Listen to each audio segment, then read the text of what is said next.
welcome back to the channel where once again it's time for some more Saturn versus PlayStation action. Now I didn't think I was going to get this one done, but I pulled it out the bag and we are of course taking a look at the Saturn version of Tomb Raider and how it fares against the PlayStation version of Tomb Raider. Remember, the Saturn version came out 6 weeks sooner than the PlayStation version due to an exclusivity deal that Sega had, meaning that came out in October of 1996, whereas the PlayStation version came out right at the end of November of 1996.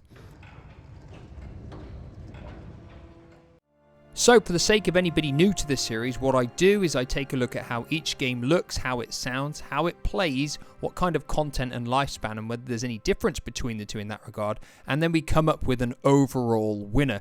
Currently in the series, the Saturn has a 5-4 advantage after last time Athlete Kings defeated International Track and Field. So the question is today, will the PlayStation version pull it back to 5 apiece?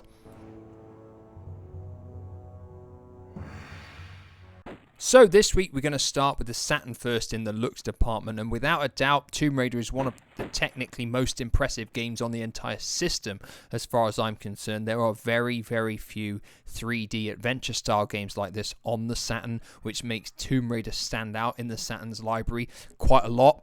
It runs relatively well. It looks pretty decent, to be fair, as well. I think, yes, there's some sharp, jaggedy edges here and there, but you have to remember the game came out in October of 1996, and because the Saturn version had a 6 weeks exclusivity period, they had to rush the development of the Saturn version and get it finished quicker, and I think this is why it's probably a little bit buggier compared to the PlayStation version. Overall, Tomb Raider is a nice looking and generally reasonably well-running game as well, but it has two flaws, and they are, for me, the fact this game is pretty dark. I do feel the color palette for some reason is just darker than the PlayStation version, and I don't know why, and it does affect the game in some areas because it just makes it harder to see everything that's going on. The other one is the fact that yes, there is slowdown in some locations on the game where more is going on, where there's more 3D architecture to be displayed, and the Saturn can't quite handle it for whatever reasons. Maybe it's because it was rushed in development, maybe it's due to the 3D processing chips of the Saturn, I don't know, but overall it doesn't look too bad on the Saturn. It's just let down by its darkness and the fact it does slow down and chug a little in places. So moving over to the PlayStation version, and you will instantly notice that Tomb Raider is a much clearer, sharper, better looking experience on the PlayStation.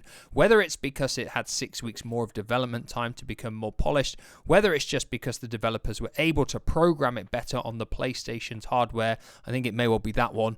It looks better on the PlayStation. There's no one who can really put up any fight and say that the Saturn version looks better. Everything looks better on the PlayStation version. The environments, Lara herself, the color palette is much lighter and it's much more natural, which makes it far more presentable on the eye and much easier to navigate later parts of the game that are really dark on the Saturn. It runs better on the PlayStation as well. There's less slowdown, in fact hardly any compared to the Saturn version anyway, which just means in the looks department this week the PlayStation version comes out on top by quite a bit. So moving on to sound effects and music, and it is very hard to tell any kind of difference between the two versions of the game because from what I can tell they both got the exact same musical soundtrack and they've got the same sound effects as well, meaning there really isn't anything to set them apart. The only thing that I can say is that I noticed on the Saturn version, should Lara fall on spikes, she doesn't make the sound effect that she makes on the PlayStation for some reason. This is the only difference that I have noticed between the two. It's probably just one of the minor bugs I think that the Saturn version had, and I'm not going to criticize the Saturn for it because it came out 6 weeks sooner. I don't think it's enough to say there's a major advantage here for the PlayStation. So in the sound effects and music department, I am going to call it a tie.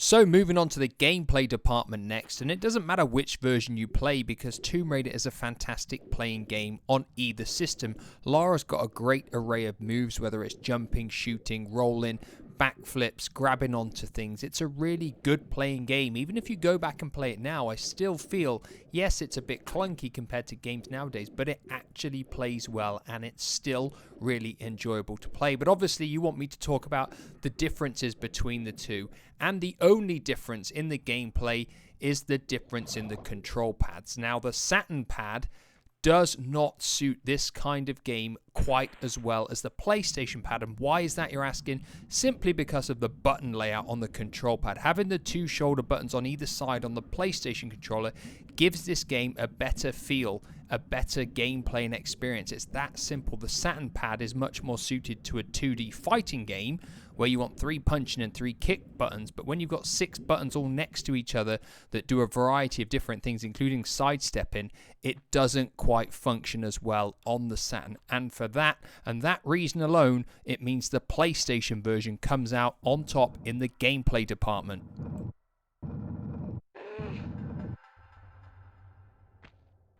So moving on to content and lifespan next, and it is impossible to separate the two in this regard. Both versions have 15 levels, the same 15 levels.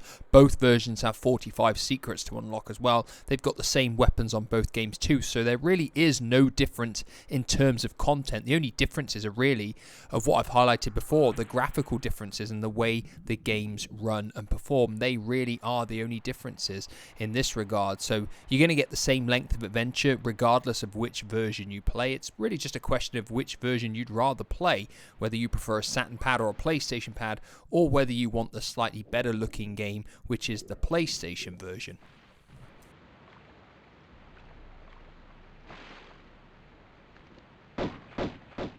So like always, that leaves me with the final question of which version of Tomb Raider is better. Now, if you want a complete and definitive list of every single difference between the two versions, you can head over to coredesign.com because there's an article on there and it lists in detail every single discrepancy between the two versions of the game, whether it's bug differences, sound differences, you name it, it is in one comprehensive list. But for me, it boils down to two things.